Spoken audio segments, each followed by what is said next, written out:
Assalamualaikum warahmatullahi wabarakatuh. Halo guys, welcome to my channel Noya Red Buff.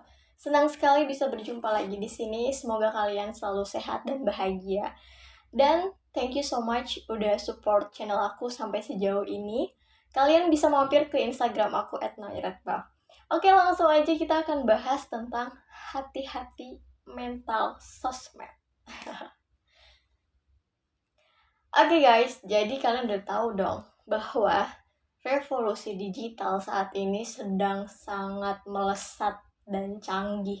Apalagi dibarengi dengan COVID-19, masih pandemi. So, kita melakukan aktivitas pekerjaan maupun berjualan dengan sosial media. Tapi apa jadinya kalau ada orang yang bermental sosmed? Jadi harus diwaspadai. Ini dia ciri-cirinya. Nah, beberapa penelitian bilang bahwa ada sebagian orang yang kecanduan bermedia sosial. Jadi setiap waktu dia selalu membuka sosial medianya. Apapun yang terjadi di sekitar dia, selalu dia posting, selalu dia bikin status, dan dia juga selalu ingin mengeksplor berbagai kejadian. Ada yang positif, ada yang negatif. Contohnya, ketika ada kecelakaan lalu lintas, jiwa dia untuk memberi informasi dan memberikan postingan di sosmed itu bisa memberikan sebuah informasi bahwa berhati-hati di jalan gitu kan. Musim hujan bisa jadi faktor untuk kecelakaan misalkan. Itu dari sisi positif. Tapi kecanduan sosmed ini ciri-cirinya lebih ke arah hal negatif. Contohnya, hal sepele diposting, kejadian sepele diposting, dan itu lebih menyoroti kepada persoalan pribadi.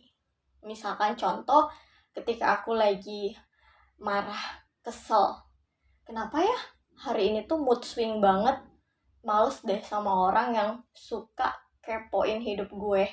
Jadi masalah sepele, perasaan dia posting. Terus contoh ada lagi statusnya seperti ini. Duh, hujan mulu, mau keluar takut kehujanan.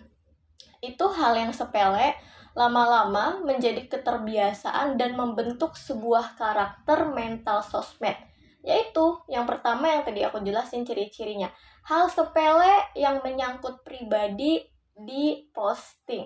Jadi, jangan terbiasa untuk memposting hal-hal sepele yang menyangkut pribadi ataupun permasalahan keluarga kamu. So, next kita yang kedua, ciri-ciri orang yang bermental sosmed. Berani menyindir, nyinyirin hidup orang lain, dan komentarin hidup orang lain ke arah negatif. So, kalian tahu kan, kalau misalkan kita melihat sesuatu kejadian, contohnya yang lagi rame nih ya, Kang Deddy versus mahasiswa. Kalau orang mau kritik, pasti di situ ada kalimat membangun dan juga ada solusinya. Alangkah lebih baiknya keduanya sama-sama damai dan juga saling mengoreksi diri. Misalkan seperti itu contohnya. Tapi kalau misalkan ada orang yang nyinyir, sombong, kalimat-kalimat negatif yang cenderung menghakimi, menjudge gitu. Kamu terlalu A, terlalu B. Nah, itu yang mencirikan orang bermental sosmed. Terlalu berani menghakimi, menyindir di sosial media tentang kejadian sesuatu atau tentang hidup orang lain. Next, yang ketiga, ciri-ciri orang bermental sosmed ialah dia selalu membahas satu permasalahan yang itu aja. Jadi kalau kita scroll teman kita di postingan feed Instagram maupun di postingan story Instagram ataupun di WhatsApp, jadi yang dia bahas masalahnya seputar itu aja. Jadi jangan sampai kamu mengalami atau melakukan hal yang dibahasnya tuh itu aja. Jadi kita tahu nih, dia mau nyindirin cewek lain, dia mau nyindirin tentang masalah dia sama seseorang. Yang dia sindirin tuh itu aja. Pernah misalkan aku menyoroti beberapa postingan orang lain, contoh, dia lagi ada masalah sama relationship-nya, sama hubungannya. Dia keluarin tuh ceramah dengan kata-kata postingan ceramah ustadz, terus dengan kata-kata tolong ya didengerin untuk kaum laki-laki. Terus beberapa menit atau beberapa hari kemudian dia posting lagi dengan kata-kata menyindir. Coba ya dapet perempuan yang lebih baik seperti ibu saya. Jadi relationship-nya seperti itu gitu, dia bahas terus dengan berbagai angle, dengan berbagai topik yang akan dia posting di story maupun di feed. Nah, kalian tahu nggak sih guys, mental sosmed ini kalau kita biarkan diri kita melakukan itu, next ke depan kita akan menjadi karakter orang yang cuma bisa bacot doang. Bahasanya bahasa lebih halusnya omong doang gitu. Kita cuma bisa punya mental yang gede tapi mentalnya di sosmed gitu. Jadi kita tidak mau menyelesaikan itu di dunia nyata. Kita tidak bisa punya problem solving.